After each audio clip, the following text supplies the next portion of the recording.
महाराष्ट्र इमारत व इतर बांधकाम कामगार कल्याणकारी मंडळातील बांधकाम कामगारांचे नोंदणी, नूतनीकरणचे कामकाज आणि आर्थिक लाभ व गृहोपयोगी वस्तू संच वाटप आचारसंहिता असल्याने बंद आहेत। 2002 मधील ग्रामपंचायतच्या आचारसंहितेत राज्य निवडणूक आयोगाकडे रीतसर परवानगी घेऊन वाटप सुरू होते। त्याचप्रमाणे यावेळेस देखील लोकसभांच्या निवडणुकीत वाटप सुरू करण्यात यावे या मागणीसाठी कामगार संघटना महासंघाचे अध्यक्ष साथी बशीर अहमद यांच्या नेतृत्वाखाली सहाय्यक कामगार आयुक्त सुधीर गायकवाड यांना निवेदन सादर करण्यात आले। यावेळेस सहाय्यक कामगार आयुक्त सुधीर गायकवाड यांनी मुंबई कार्यालयाकडे कळवून लवकरात लवकर निर्णय घेऊ असे आश्वासन दिले।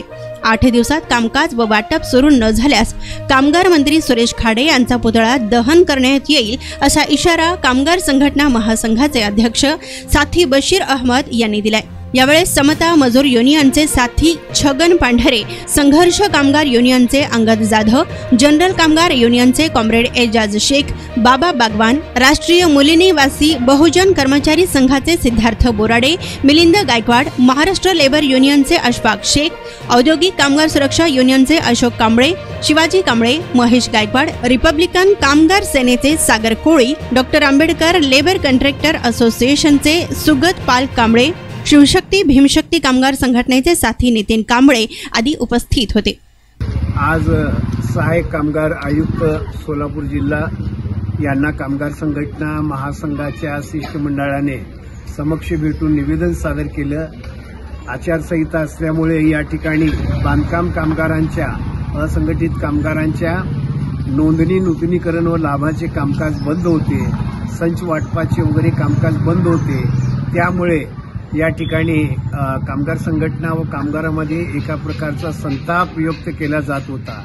सोलापूर शहर आणि ग्रामीण भागातून आलेले आहे जे कामगार आहे या योजनेपासून वंचित होते।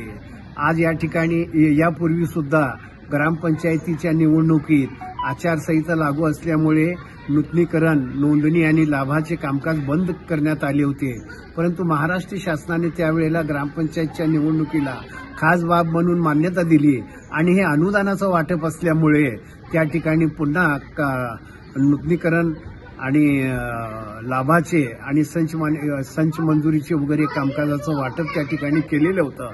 त्याच धर्तीवर या ठिकाणी पुन्हा आचारसंहितेतून या योजनेला वगळण्यात यावं आणि पूर्वीप्रमाणेच नोंदणी, नूतनीकरण आणि लाभाचे कामकाज व संच वाटपाचे कामकाज वगैरे चालू करण्यात यावे। आणि या ठिकाणी कारण हे शासनाचा पैसा नसून हे कामगारांचा पैसा आहे। शेष निधीतून जमा झालेली रक्कम हे कामगारांच्या हक्काची आहे आणि कामगारांचा पैसा कामगारांना जर वेळेवर मिळत नसेल, योजनेचा फायदा जर मिळत नसेल तर त्या ठिकाणी एका प्रकारे कामगारांची या ठिकाणी फसवणूक आहे आणि कामगारांचं एका प्रकारे हे हॅरेसमेंट आहे। म्हणून आम्ही आज कामगार संघटना महासंघाच्या बैठकीत निर्णय घेतलेलं होतं की येणाऱ्या लोकसभा निवडणुकीमध्ये कामगार सगळे बहिष्कार घालावे आणि त्या ठिकाणी कामगार मंत्र्यांच्या पुतळ्याची होळी करण्याचा निर्णय या ठिकाणी घेण्यात आलेला होता।